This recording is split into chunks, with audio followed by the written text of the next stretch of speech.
everyone, my name is Andrew Thompson from JBWere's Investment Strategy Group. Well, global equity markets finished June around about flat in local currency terms, but don't be fooled, there was plenty going on under the hood. First and foremost, obviously, in investors' minds is the trade situation. So what began as steel and aluminium tariffs has morphed into a broader trade dispute with China and the EU, along with obviously Mexico and Canada. Now, investors are really starting to take the prospect of a trade war seriously. Global equities are down about 2% year to date and around about 9% from their January highs. But in saying this, we remain upbeat on the outcome. First and foremost, we see the North Korea situation as informative. It was only last year that President Trump was talking about completely destroying North Korea, when only last month now they've had a peace summit in Singapore. Furthermore, the tariffs that have been put in place to date have generally been, or have been proposed to date rather, have generally been on products with limited consumer impact. So that's things like intermediate goods like ball bearings rather than iPhones, which we suspect would impact US consumer sentiment more. And lastly, the retaliation we've seen from Chinese, from trade partners, in particular from China, has really been targeting directly the Republican voter base. So that's in sectors or industries such as motorcycles and agriculture and bourbon. But in saying that, we think tension will remain high for some time. As we've noted in our latest investment news out today, the US is in the mood for trade disputes. They've got a very strong economy and there's bipartisan support to deal with the trade situation with a number of trading partners and in particular China. Furthermore, don't forget we've got midterms in the US on the 6th of November, where the Republican Party will be looking to maintain control of Congress. And so far, protectionism has proved popular with American voters. President Trump saw his popularity soar to about 45% in June, which is the highest level yet.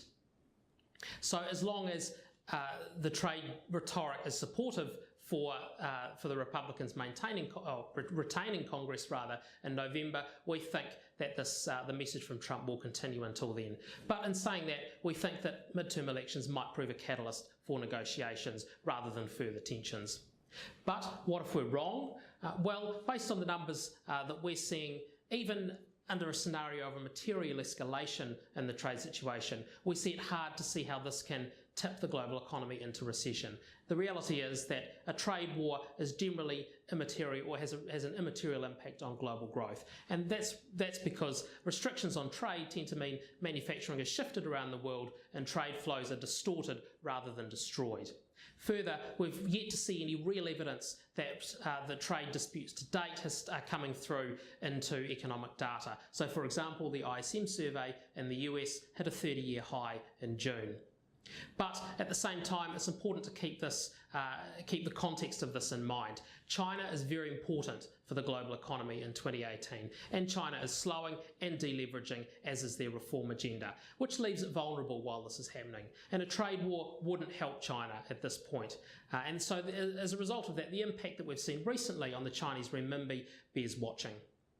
Outside of trade, in June in the US, we saw core PCE inflation reach the Fed's target of 2% for the first time since 2012. And this is something we've been talking about for a while and expecting and positioning for. So we're pleased to see that happen.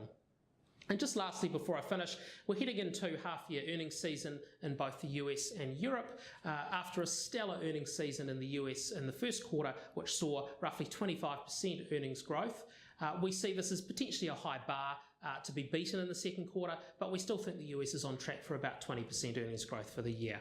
And likewise in Europe, we see Europe is on track for about 10% earnings growth and an improvement on the first quarter's earnings, given that we are seeing a plateauing in the weak patch of economic data we've seen out of Europe recently.